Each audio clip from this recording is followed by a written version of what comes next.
So hello everyone, in this video I'm going to discuss the professional and ethical responsibilities in physical education and sport.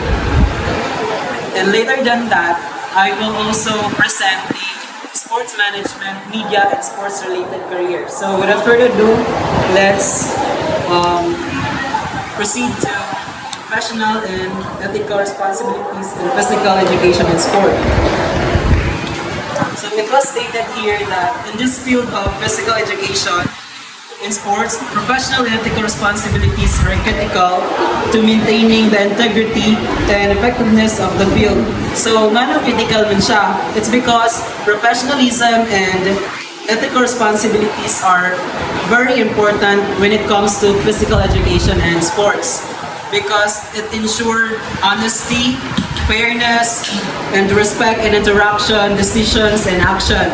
And also it fosters the positive environment and builds trust, promotes sportsmanship, and enhances participants' experiences. So, next one is the sports management and media, sports, and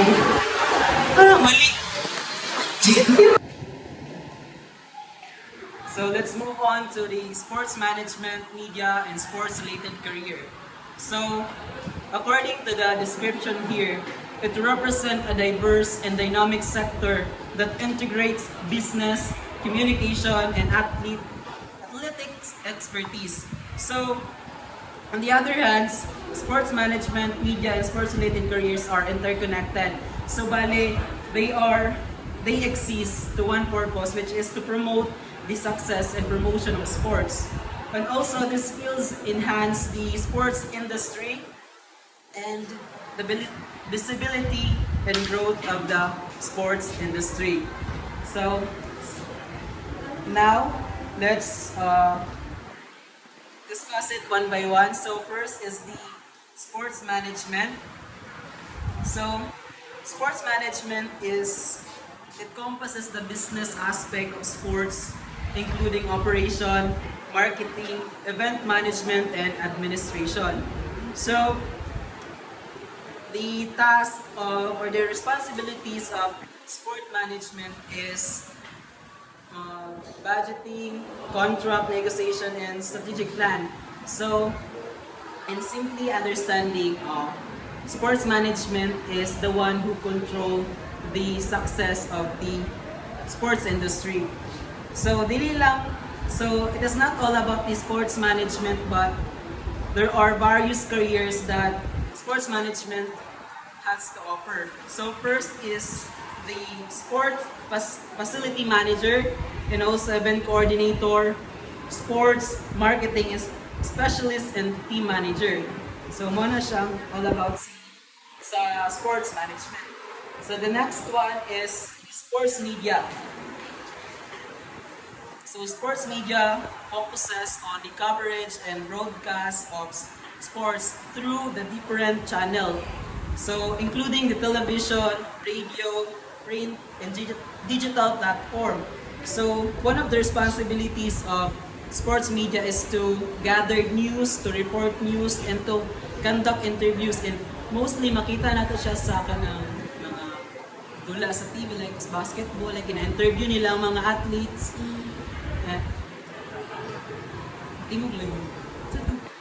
So, when it comes to career opportunities naman, so sports management, daghan po siya ma-offer. Includes the sports journalist, broadcaster, public relation specialist, and social media manager.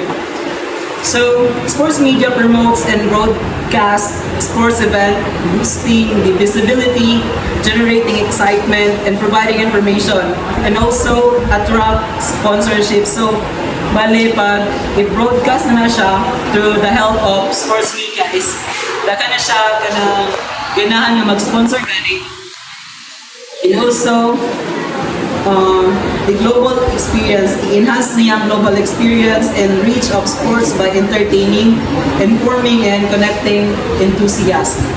So, the third one is the sports-related career. So stated here that it encompasses a wide range of roles that support various aspects of sports and physical activity. So pag expert na ka sa sports, like magdepende lang ka kung asa ka magkuhan ka ng kung asa ka nga field gusto. Kung gusto ba nimo mag-coach, kung gusto nimo mag-train, kung gusto nimo take advice sa mga athletes about their mental well-being and also to avoid the pressure when it comes to the gameplay. So the career opportunities include the positions such as coach and sport nutritionist. So that's all. Thank you.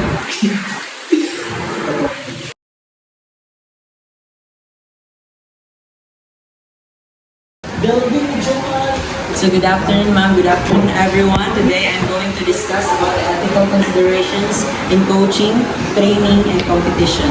So these considerations are very important to maintain integrity, fairness, and respect within the sports environment.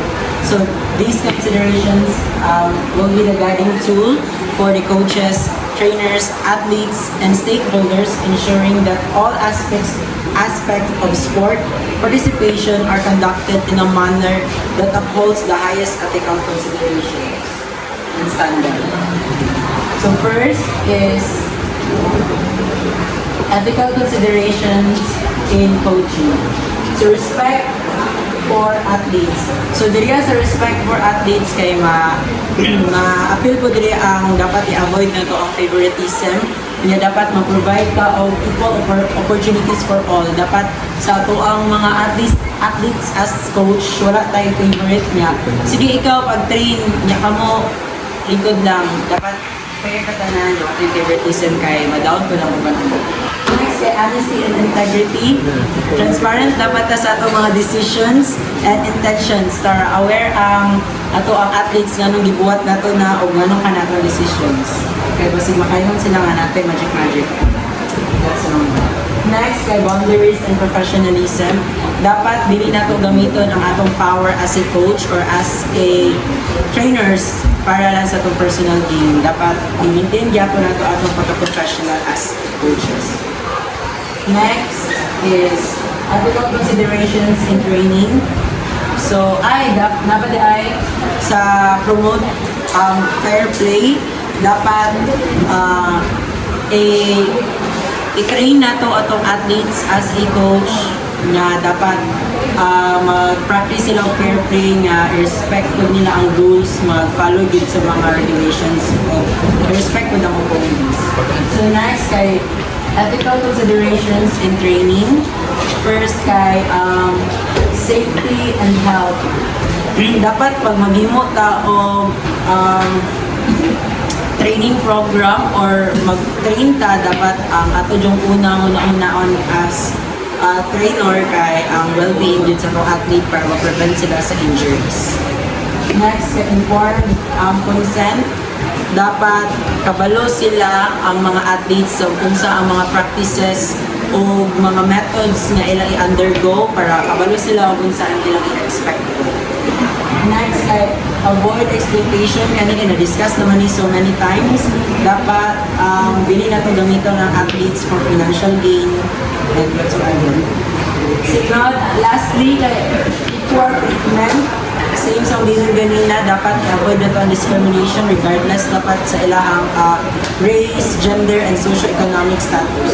Dapat fair atong pagtrato sa ilang.